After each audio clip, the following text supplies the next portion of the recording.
ان کی نظر میں سلطان صلاح الدین ایوبی طفل مکتب تھا، لیکن اس طفل مکتب نے جب ان کا سامنا کیا، اس کی باتیں سنی، تو ان کا احتجاج سرد پڑ گیا۔ مورخ لین پول کے مطابق سلطان صلاح الدین ایوبی ڈسپلن کا بہت ہی سخت ثابت ہوا۔ اس نے تفریح، عیاشی اور آرام کو اپنے لیے اور اپنی افواج کے لیے حرام قرار دیا۔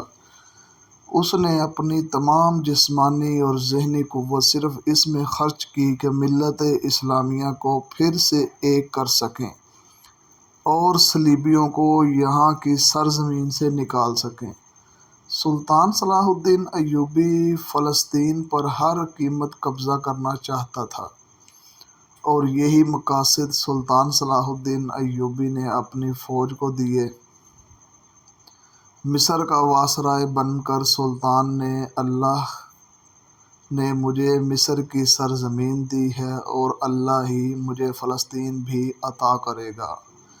مگر مصر پہنچ کر سلطان پر انکشاف ہوا کہ اس کا مقابلہ صرف صلیبیوں سے نہیں ہے، بلکہ اس کے اپنے مسلمان بھائیوں نے اس کی راہ میں بڑے بڑے حصین جال بنا رکھے ہیں، جو صلیبیوں کے عزائم اور جنگی قوتوں سے زیادہ خطرناک ہیں۔ مصر میں جب زماں نے سلطان کا استقبال کیا، ان میں ایک ناجی نامی سالار بہت اہمیت کا حامل تھا۔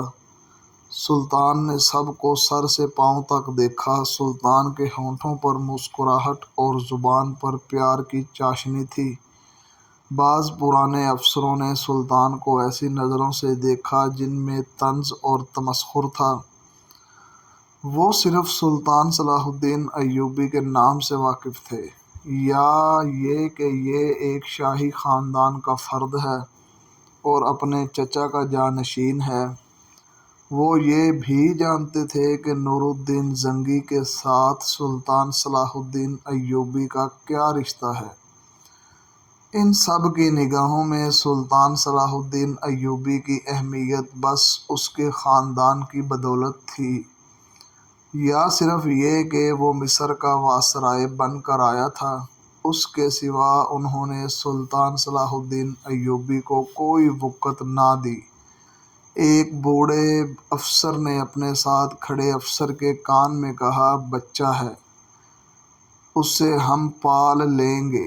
اس وقت کے مورخ یہ نہیں لکھ پائے کہ آیا سلطان صلاح الدین ایوبی نے ان کی نظریں بھانپ لی تھیں کہ نہیں۔ وہ استقبال کرنے والے اس ہجوم میں بچہ لگ رہا تھا۔ البتہ جب وہ ناجی کے سامنے ہاتھ ملانے کے لیے رکا تو اس کے چہرے پر تبدیلی سی آ گئی۔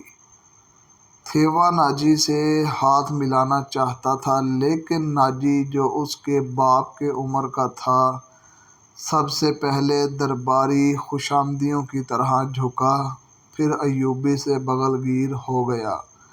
اس نے ایوبی کی پیشانی کو چوم کر کہا، میرے خون کا آخری قطرہ بھی آپ کی حفاظت کے لیے ہوگا۔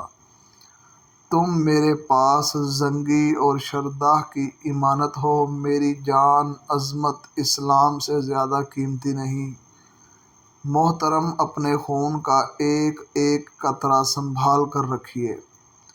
صلیبی سیاہ گھٹاؤں کی طرح چھا رہے ہیں، سلطان نے کہا۔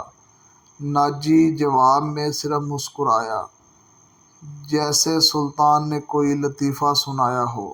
سلطان صلاح الدین ایوبی اس تجربہ کار سالار کی مسکراہٹ کو غالباً نہیں سمجھا۔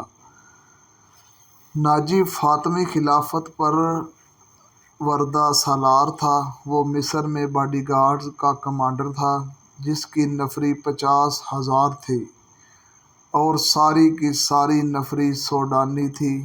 یہ فوج اس وقت کے جدید ہتھیاروں سے لیس تھی اور یہ فوج ناجی کا ہتھیار بن گئی تھی، جس کے زور پر ناجی بے تاج بادشاہ بن گیا تھا۔ وہ سازشوں اور مفاد پرستی کا دور تھا۔